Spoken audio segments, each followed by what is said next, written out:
Staf Umum Angkatan Bersenjata Ukraina melaporkan pada 11 September, militer Rusia total kehilangan 628.930 tentara sejak dimulainya invasi skala penuh ke Ukraina pada 24 Februari 2022.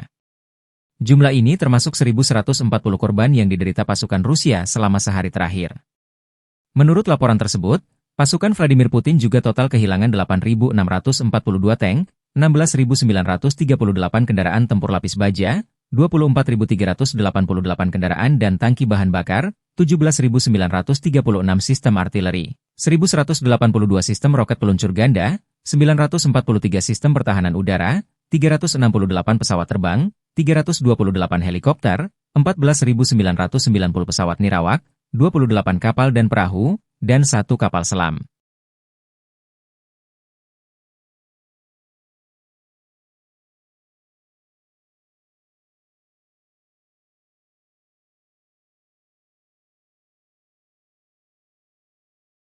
Download Tribun X sekarang, menghadirkan lokal menjadi Indonesia.